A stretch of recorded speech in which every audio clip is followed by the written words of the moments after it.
Assalamualaikum warahmatullahi wabarakatuh. Innal hamdalillah nahmaduhu wa nasta'inuhu wa nastaghfiruh wa na'udzu billahi min syururi anfusina wa min sayyiati a'malina. May yahdihillahu fala mudhillalah wa may yudlilhu fala hadiyalah. Wa asyhadu an la ilaha illallah wahdahu la syarikalah wa asyhadu anna Muhammadan abduhu wa rasuluh. Allahumma shalli ala nabiyyina Muhammad wa ala alihi wa man tabi'ahum bi ihsanin ila yaumiddin. Allahumma anfa'na bima 'allamtana wa 'allimna ma yanfa'una wa zidna ilma.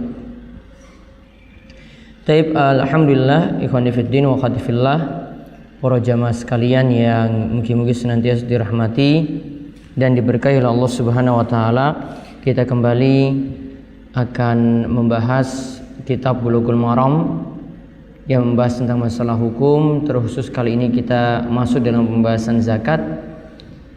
Kita akan melanjutkan pembahasan zakat pada hewan ternak dan nantinya ada penjelasan dalam hadis ini, masih hadis yang sama dengan pertemuan sebelumnya, yaitu zakat tentang perak, yaitu hadis 600 dari kitab rujukan kami, yaitu dari Anas bin Malik radhiyallahu anhu ketika Abu Bakar As-Siddiq itu menuliskan surat kepada Anas yang berisi tentang penjelasan kewajiban zakat.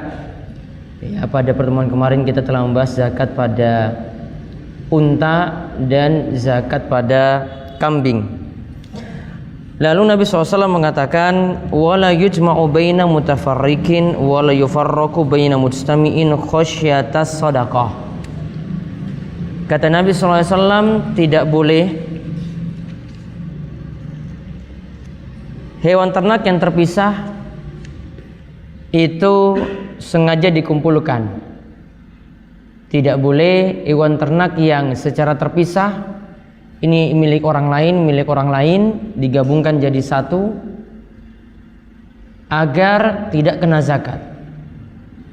Atau tidak boleh pula sebaliknya, yaitu hewan ternak yang bersatu, yang ini jadi satu kemudian sengaja dipisah, juga karena tujuannya agar tidak terkena zakat.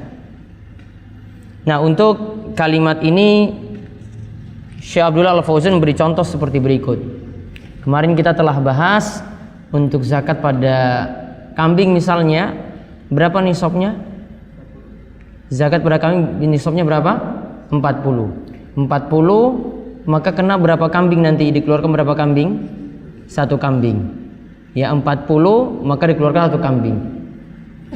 Maka secara aturan misalnya ada 3 orang. Ya, 3 orang ini masing-masing punya 40 ekor. Si A punya 40, si B itu punya 40, si C itu punya 40. Kalau masing-masing punya 40 berarti si A itu nanti keluarkan zakatnya satu kambing, ya kan? Si B juga satu kambing, si C juga satu kambing. Namun lihat urutan berikutnya yang di bawah 40 sampai 120 ya, itu satu kambing. Di bawahnya berapa? 121 sampai 200. Berarti kalau kambingnya masih 120, berapa zakatnya yang dikeluarkan? Cuma satu ekor kambing. Maka ada yang dengan sengaja ABC ini pas mau kena zakat mereka gabungkan. Sudahlah kita gabungkan saja. Kamu 40, saya 40, yang C juga 40, A 40, B 40, C 40. Kita gabungkan jadi satu. Jadinya 120. Kalau 120 berarti keluarkannya berapa zakatnya yang dikeluarkan? Cuma satu ekor kambing. Harusnya 3 ekor. Namun karena dia main curang, ya dia sengaja sudahlah kita bareng-bareng biar nanti kita keluar zakatnya cuma satu. Sekarang nanti kita gabungkan. 40 tadi, 40 lagi, 120. Jadi cuma kena satu ekor kambing saja. Yang harusnya berapa? Masing-masing satu. Akhirnya cuma jadi 1 ekor saja yang dikeluarkan. Nah, ini tidak dibolehkan. Ini yang disebut tadi tidak boleh suatu yang terpisah. Kan terpisah sebenarnya. Tidak boleh sengaja disatukan biar terhindar dari zakat. Juga contohnya lagi. Ya, contohnya lagi ada seorang sudah punya 40 ekor kambing. Ya, sudah punya 40 ekor. Harusnya kan sudah keluarkan 1 ekor kambing. Akhirnya mau dekat haul, sudah waktunya bayar zakat. Dia sengaja jadikan 20-20. Satunya dia taruh di rumahnya, satunya dia taruh di rumah adiknya. Sudahlah, kamu pegang 20 ini, saya pegang 20. Akhirnya kalau 20 ekor masing-masing pegang 20 ekor, kena zakat atau tidak? Tidak kena. Karena 20 belum mencapai nisab. Dia sengaja seperti itu. Maka ini jadi pelajaran bagi kita tentang masalah zakat ini. Satu pelajaran penting, tidak boleh melakukan khilah atau pengelabuan. Ini kan mengelabui orang ini. Tidak boleh melakukan pengelabuan. Apa pengelabuannya di sini? Tadi yang harusnya 40, 40, 40, bayarnya masing-masing 1 ekor kambing, sengaja disatukan. Akhirnya jadi 120. 120 ekor kambing cuma bayar 1. Dia melakukan penipuan atau sengaja melakukan tipu daya. Ya, melakukan hilah, tipu daya ketika itu. Maka seperti ini tidak dibolehkan. Kalau dia sengaja seperti ini, ya tetap secara hukum kena zakat. Pengelabuannya di sini secara hukum tetap kena zakat.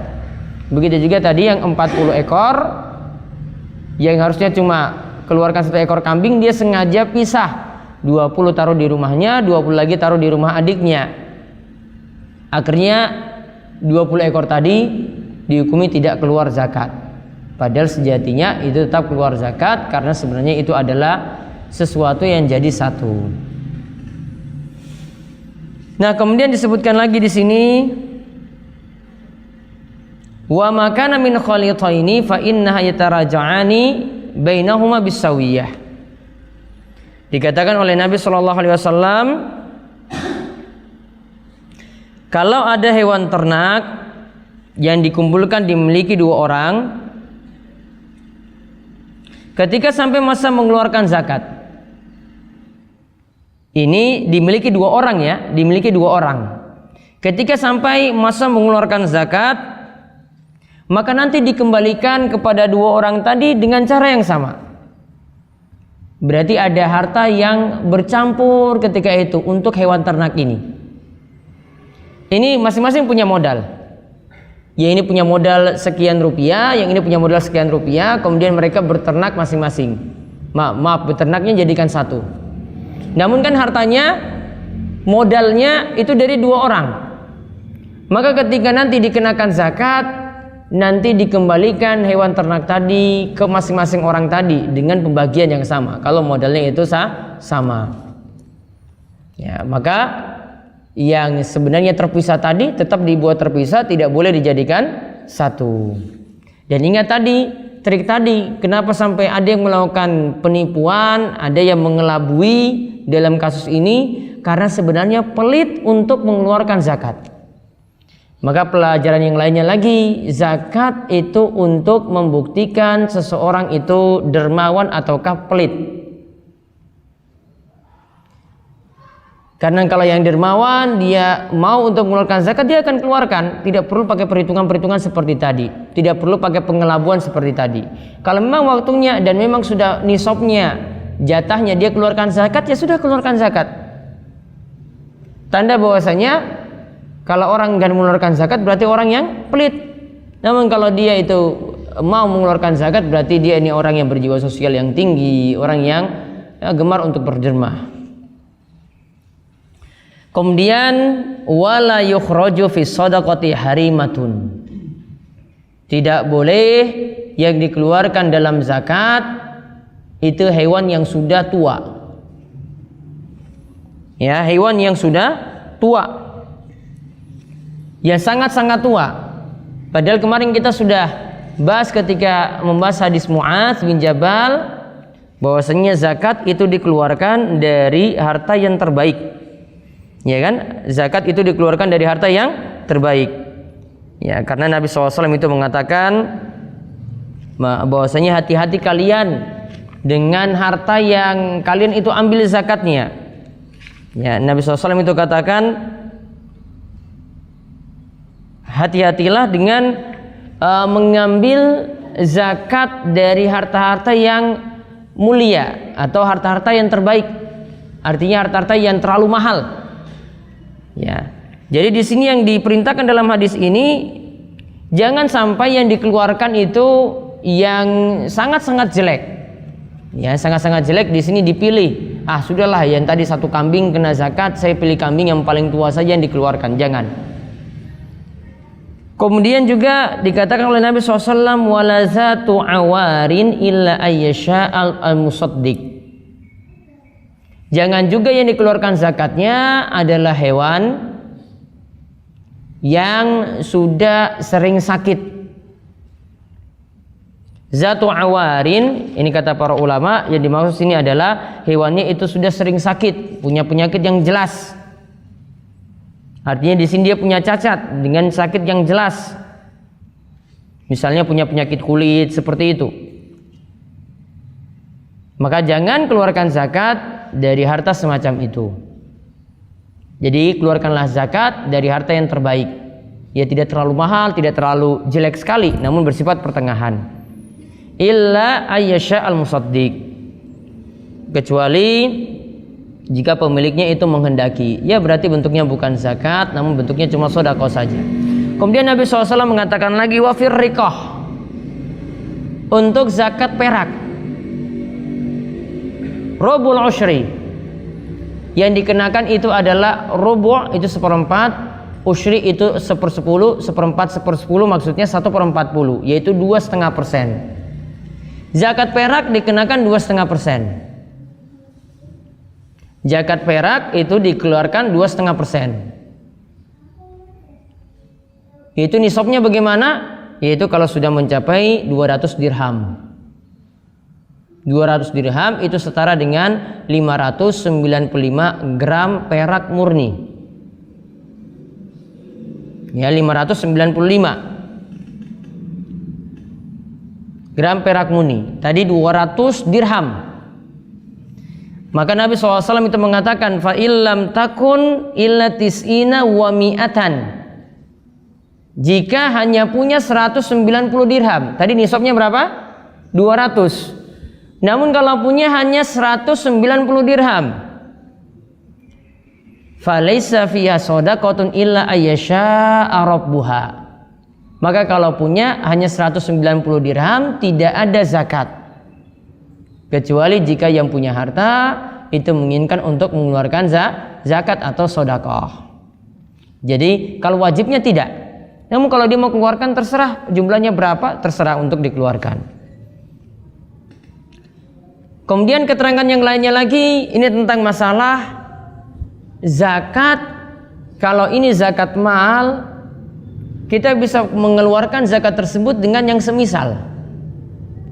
Misalnya kewajiban kita itu dengan emas, harusnya kan dikeluarkan, misalnya kita punya 100 gram emas, maka dikeluarkan nanti 2,5 gramnya. 2,5%-nya berarti 2,5 gram. Nah kalau emas kita tuh nggak mungkin dipotong-potong jadi 2,5 gram, maka bisa dikeluarkan dengan yang senilai, yaitu diuangkan saja 2,5 gram emas tadi. Kalau dirupiahkan itu berapa? Ya, 2,5 gram emas tadi kalau dirupiahkan itu berapa? Maka nanti dikeluarkan dengan senilai dengan uang. Seperti itu boleh. Nah keterangannya di sini Nabi SAW itu mengatakan, wa man balagat indahu minal ibil shadaqatul jazaa'ah wa laysat indahu jazaa'ah wa indahu hiqqah. Jika ada yang punya kewajiban zakat, seharusnya dia mengeluarkan zakatnya dengan hewan jazaa'ah, unta jazaa'ah. Apa kemarin pengertian unta jazaa'ah? Umurnya berapa tahun? 4 tahun. Itu ketika sudah memiliki berapa ekor unta? 61 sampai 75. Maka kewajibannya jazaah kan? Jazaah. Nah, kalau disuruh keluarkan jazaah, dia tidak punya jazaah. Dia tidak punya unta yang berumur 4 tahun. Ya, walaysat indahu jazaah, tidak punya jazaah. Wa indahu hiqqah, yang dia punya itu cuma hiqqah saja. Hiqqah itu berapa tahun unta? 3 tahun. Yang dia cuma punya hiqqah 3 tahun unta yang berumur 3 tahun. Fa inna tuqbalu minhul hiqqah, ya sudahlah, hiqqahnya tadi diserahkan. Unta yang umurnya 3 tahun itu diserahkan. Namun yang jelas ya 4 tahun itu lebih mahal. Jazaah itu lebih mahal. Kalau hiqqah itu lebih di bawahnya jazaah, karena baru 3 tahun. Maka berarti perlu nambah nggak? Kan harusnya jazaah yang 4 tahun, dia keluarkan cuma yang hiqqah yang cuma 3 tahun. Perlu nambah nggak kalau gitu? Ya perlu nambah. Maka kata Nabi SAW, wa yaj'alu ma'aha syataini inistaraitaha inistaisarata lahu au 20 dirhaman. Kurangnya nanti dia tinggal tambahkan 2 kambing, atau 2 kambing ini setara dengan 20 dirham. Berarti tadi harusnya kewajibannya jazaah, namun hanya punya hiqqah yang lebih rendah di bawahnya, maka hiqqah ini ditambah dengan 20 dirham atau ditambahkan dengan 2 ekor kambing. Ingat ya, 2 ekor kambing di sini senilai dengan 20 dirham dulu. Berarti kalau sekarang 2 ekor kambing ini setara dengan berapa? Maka ditambahkan seperti itu. Kemudian waman balagot indahu shadaqatul hiqqah wa laysat indahu hiqqah wa indahul jazaah. Sekarang sebaliknya. Kewajiban zakatnya itu hiqqah. Hiqqah kemarin berapa? Umur berapa tahun? 3 tahun. Namun yang dia punya yang lebih tinggi. Yang dia punya jazaah. Ya, harusnya kewajibannya kan hiqqah. Namun unta yang 3 tahun tidak ada, yang dia punya hanya unta yang 4 tahun, berarti yang lebih mahal. Maka dikatakan di sini fa inna tuqbal minhul jazaah. Sudahlah, yang jazaah tadi yang umurnya 4 tahun diterima. Berarti lebih dong zakatnya. Iya kan? Lebih. Maka di sini katakan oleh Nabi, wa yu'tihil musaddiq 20 dirhaman au syatain. Sebaliknya nanti, berarti nanti yang diberi zakat suruh kembalikan. Sini kembalikan 2 kambing, kembalikan 20 dirham atau kembalikan 2 kambing. Jadi yang diserahkan zakat nanti yang kembalikan sisa uangnya. Ya, sisa karena sudah berlebih, harusnya kewajibannya cuma keluarkan hiqqah, namun diberi jazaah yang lebih mahal. Berarti nanti yang diberikan zakat, yang diberi zakat harus memberikan 20 dirham atau 2 kambing. Berarti di sini tidak menzolimi. Namun kalau dia mau serahkan lebih, ya monggo silakan. Namun kalau dia mau minta kembali pun tetap bisa diberi. Untuk masalah zakat, kalau minta kembali pun bisa diberi.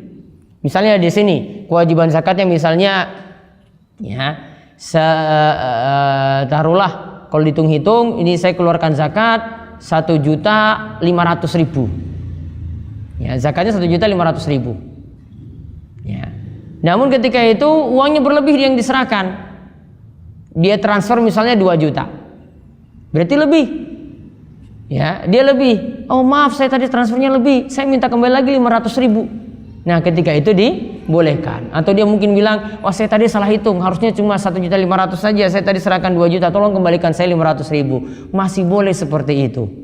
Tidak menzolimi orang yang mengeluarkan zakat.